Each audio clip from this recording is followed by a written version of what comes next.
Bien, sean todos bienvenidos, bienvenidas a este espacio para profundizar sobre temas esenciales de nuestra América, en la voz de sus protagonistas. En este caso vamos a trabajar las luchas por la defensa de la vida, la tierra y el territorio del pueblo mapuche. Y para ello agradecemos que nos haya aceptado la invitación a Moira Millán. Ya es defensora de derechos humanos, es parte del pueblo mapuche y es huaychafe del pueblo mapuche. Bienvenida, Moira, y gracias por aceptar nuestra invitación. Arrancamos con una primera Mari, pregunta, un Moira. gusto, Alfonso, un placer como siempre. Gracias, Moira. Arrancamos con la primera pregunta. ¿Quién es Moira Millán?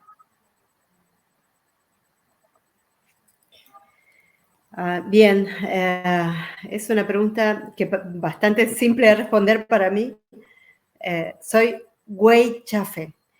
Huaychafe significa defensora, también guerrera, porque el huaychán es la lucha. Pero el huaychán despierta espíritu de autodefensa que vienen nutridos ancestralmente. Es decir, que yo nací ya con ese espíritu. Y en el andar ese espíritu se despertó, ¿no? Al ver tantas injusticias, tanta vulneración a mi pueblo. Entonces ese espíritu despertó en mí el deseo de abrazar el resguardo de la vida y por lo tanto asumir mi condición de huichafe. Se forjó ese espíritu de luchadora, de guerrera, de defensora de la tierra y del territorio. ¿Cómo fuiste construyendo ese espíritu y ese lugar dentro del pueblo mapuche? Bien, a los 18 años me encontré con mi pueblo. Yo crecí en la ciudad de Bahía Blanca, en un ambiente de mucha pobreza, de muchas carencias, incluso de hambruna. Soy hija de un obrero ferroviario, soy melliza con un hermano varón, éramos muchos hermanos, éramos 6. Y mi mamá, ella era una mujer que trabajó toda su vida limpiando casas y tenía mucha memoria y mucha conciencia de clase. Siempre nos contaba lo que habían hecho los terratenientes, los latifundistas en nuestros territorios y cómo le habían despojado la tierra. Entonces crecí escuchando desde los testimonios de mi madre lo que le había pasado a mi pueblo. Pero a los 18 años me encontré con mi pueblo y ahí, a través de la espiritualidad, asumí la identidad y comprendí que la lucha no era solamente una lucha política, sino también una recuperación espiritual. Y de ahí a la autodefensa. En contexto, en tus palabras, ¿en qué consiste esa disputa por el territorio y esa lucha ancestral en el pueblo mapuche, en el sector en donde estás ubicada?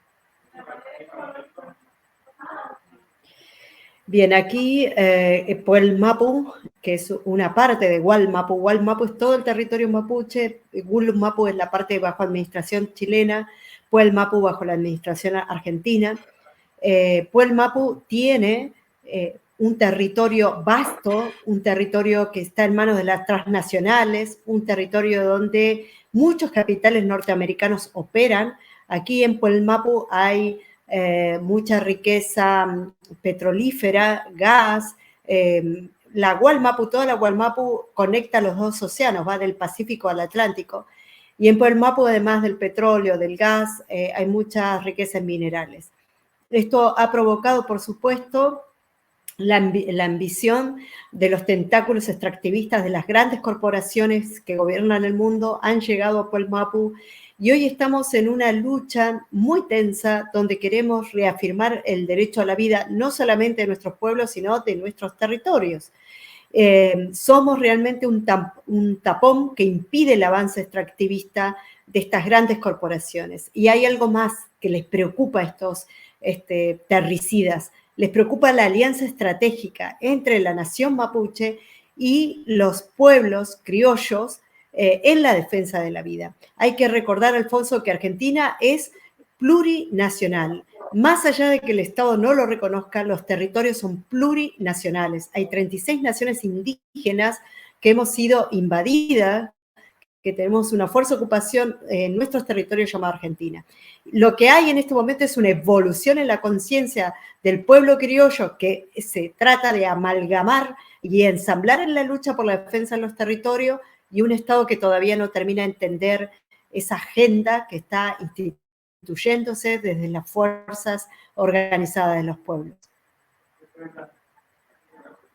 Sí, precisamente, Moira, hay un elemento que mencionas y es clave, el Estado y el tema cultural. Háblanos un poco del papel que ha jugado el Estado en esta lucha por la defensa del territorio o por favorecer a las multinacionales. ¿Cuál ha sido el papel del Estado en esa relación con las multinacionales? Y el tema cultural, cómo se ha logrado sostener la identidad cultural aún y los ataques constantes del Estado y las multinacionales y los medios de comunicación. Bien, la República Argentina es una república colonial. Esto es muy importante definirlo y caracterizarlo de este modo, porque a diferencia de otros estados que reconocen la raíz indígena, Argentina es eurocéntrica. Argentina se ha creído siempre en la Europa de Indoamérica. Y esta raíz colonial de supremacía blanca ha afectado de manera tenaz los derechos de los pueblos indígenas. Este Estado, esta república colonial, ha favorecido desde siempre los intereses europeos en nuestros territorios. Hay que recordar que la conquista del desierto, la llamada conquista del desierto, que fue un plan estratégico de eliminación, de genocidio contra nuestros pueblos, fue financiado por la corona británica. La corona británica que hasta el día de hoy tiene latifundios en la Patagonia. El pueblo mapuche, sin embargo, ha logrado preservar gran parte de su identidad. Yo creo que gracias al resguardo estratégico que han tenido nuestros cuifiquechayén, nuestros ancestros, nuestras ancestras, que nos han transmitido la memoria y el dolor con que hemos podido atravesar un genocidio con todo lo que eso implica. Por supuesto que la cultura nuestra en comparación a Gulumapo, a lo que es Chile, está más debilitada. Chile tuvo, con la llamada pacificación de la Araucanía, una política de más integración o más asimilacionista, mientras que Argentina fue, con la campaña del desierto, una política de verdadero genocidio. Entonces, el epistemicidio, todo lo que tenía que ver con la cultura fue agredida y sigue siendo agredida de manera constante. Pero hay un renuevo generacional, hay un semillero que está floreciendo, que está decidida a luchar por esa identidad. Ser gente de la tierra, mapuche significa gente de la tierra, implica un modo de ser y estar en el mundo de manera diferente. Así que hay dos cosmovisiones confrontando permanentemente. Un Estado colonial que lo que busca es beneficiar a las corporaciones, al saqueo, al extractivismo, al terricidio, a la muerte, y un pueblo, una nación como la nación mapuche decidida a defender la vida, a preservar la identidad y sobre todo a hacer nacer una nueva matriz civilizatoria. Una nueva matriz civilizatoria, eso es clave, ante una lógica colonial que aún pervive en los territorios de nuestra América. Cuéntanos un poco de esas empresas, interesante poderlas ubicar y poderlas nombrar, esas empresas que hoy y esos entornos que siguen regalando, siguen despojando los territorios. ¿Cuáles serían esas para resaltar y poder dejarlas acá en evidencia, si se quiere? Bueno, tenemos a Pan American Silver, cuyo accionista, uno de los principales, Billy Gates. Tenemos a Chevron, está también el empresariado de Qatar, es el Principado de Qatar, está teniendo territorio mapuche, usurpando territorio mapuche, está luchando una hermana nuestra, una lamien llamada Soledad Cayunao, con su familia, con el príncipe de Qatar, nada más y nada menos, que el gobierno de Macri le ha permitido comprar las nacientes del río del Leufu, Chubut, el principal río que atraviesa la provincia de Chubut. Y esas nacientes que teóricamente están prohibidas, no deberían ser vendidas porque son también zona de frontera de soberanía, durante el gobierno de Macri se consumó la venta de esas nacientes que hoy, por supuesto, está perjudicando al pueblo mapuche. Tenemos a Ted Turner también, entre otros grandes latifundistas, usurpando territorio mapuche. Tenemos a Sylvester Stallone usurpando territorio mapuche. Incluso hay una lamguien nuestra, Juana Hueche, que le decimos la Mujer Maravilla, porque todos los días lucha contra Rambo. Si realmente, si alguna vez hubiera estado aquí Gabriel García Márquez, supongo que hubiera inspirado aún a redoblar la apuesta de Macondo. La Patagonia, pues el Mapu es el Macondo de Sudamérica. Total, estás hablando de pesos pesados. La nación mapuche es una, quisiera que nos los explicaras. Está dividida por razones geopolíticas, por esas divisiones políticas, pero explícanos un poco eso. Es una sola y hace presencia en un territorio que está dividido por otras razones. Explícanos un poco eso, por favor. Sí. La nación mapuche tiene aproximadamente 14.000 años de historia en estos territorios. Lo que es Gualmapu, somos una sola nación con un solo idioma, con una misma cosmovisión, un Cuifiquimun, una sabiduría ancestral. La nación mapuche no está dividida, sino que está con sus territorios usurpados. Es decir, hay dos fuerzas de ocupación sobre nuestro territorio, el Estado chileno y el Estado argentino, y han hecho de la cordillera de los Andes una frontera, cuando para nosotros la cordillera de los Andes era un puente de unión entre el Pacífico y el Atlántico. Hoy se está fortificando las fronteras entre Puelmapu y Gulumapu para, entre otras cosas, seguir agrediendo el derecho de tránsito del pueblo mapuche. Bien, cuéntanos un poco del papel que juega el sistema educativo, la formación, las escuelas, las universidades. Hoy tenemos una generación formada, pero ahí también hay una confrontación en maneras de ver el mundo y maneras de transformarlo. ¿Cómo ha sido ese encuentro con ese mundo de la academia, por así decirlo? La verdad es que el sistema educativo responde a un modelo colonizador del pensamiento, de los modos y costumbres de los pueblos, es decir, para construir la hegemonía de un Estado, de una nación, la nación inventada o la nación inoculada, que es la nación argentina, sobre los territorios indígenas, fue necesario homogeneizar y homogeneizar desde una mirada supremacista. Entonces, muchos de quienes pensaron ese modelo educativo lo pensaban para aniquilar las culturas ancestrales preexistentes a este Estado. Ese modelo educativo hasta hoy es un modelo que es negacionista, es un modelo que no habla de la verdadera historia, de la presencia de las naciones indígenas, es un modelo que asume o parte, digamos, su análisis desde la geopolítica actual y no de la cosmografía ancestral a la que pertenecemos los pueblos indígenas. Es un modelo que también contribuye, decimos, al epistemicidio, porque va aniquilando los idiomas originarios, las lenguas ancestrales. Estamos en una lucha permanente por buscar alternativas educativas que puedan fortalecer la identidad de nuestros pichiqueches, de nuestra niñez. Por eso, por ejemplo, el Movimiento de Mujeres Indígenas por el Buen Vivir está elaborando un proyecto de pluriversidad.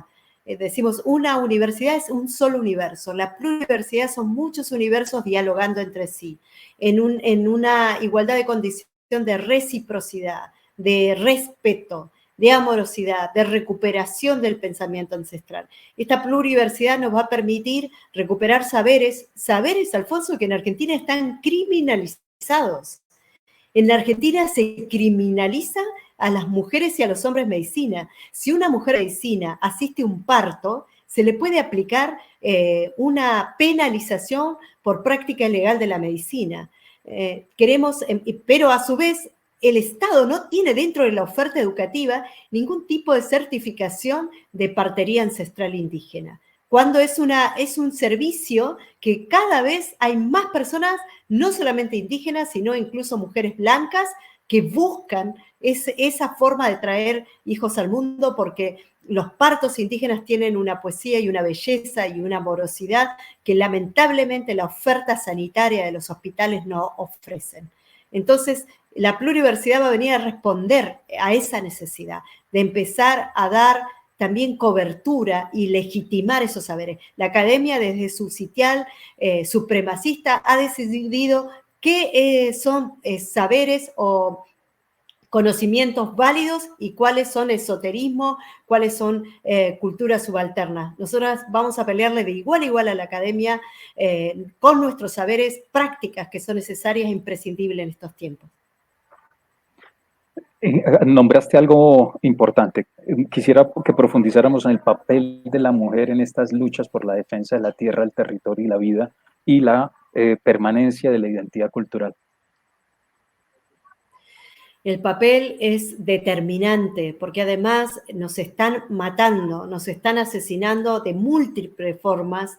Estamos, por ejemplo, en una campaña contra el chineo. El chineo es una práctica colonial traída desde España con la corona que ha subsistido hasta el día de hoy, donde violan y asesinan a nuestras niñas, a las niñas indígenas en el norte del país.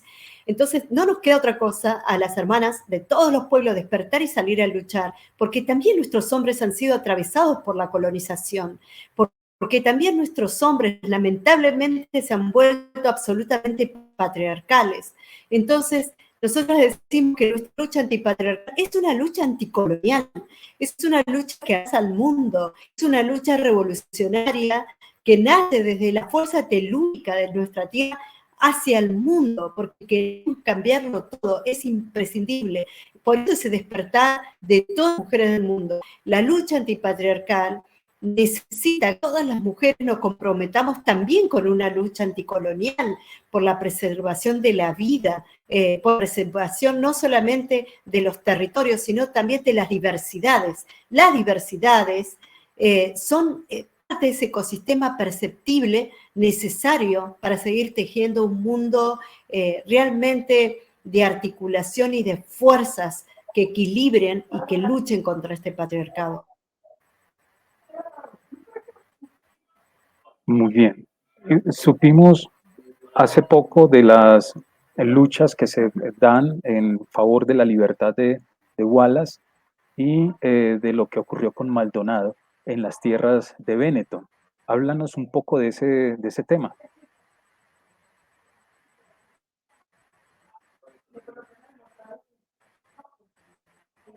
Bueno, primero explicarle a los televidentes que Benetton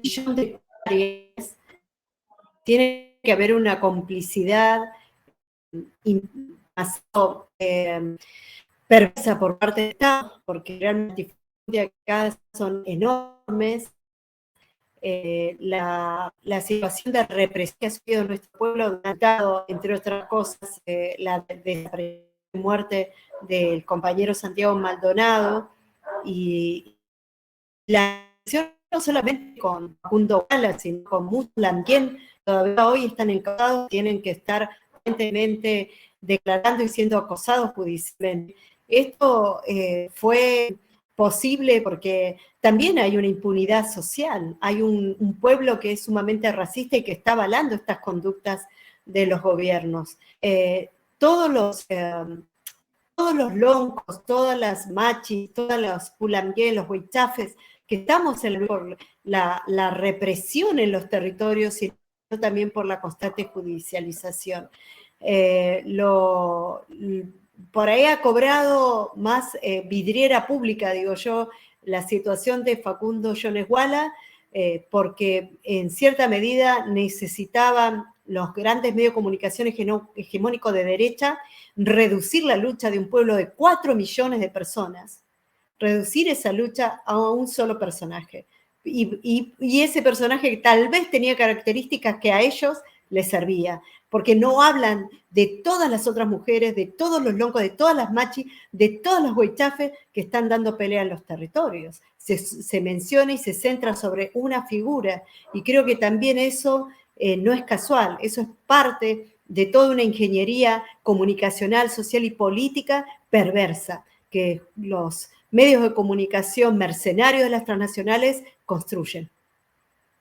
Bien, para ir cerrando este espacio y muy interesante, tenemos muchos más temas para profundizar y esperamos seguirnos encontrando.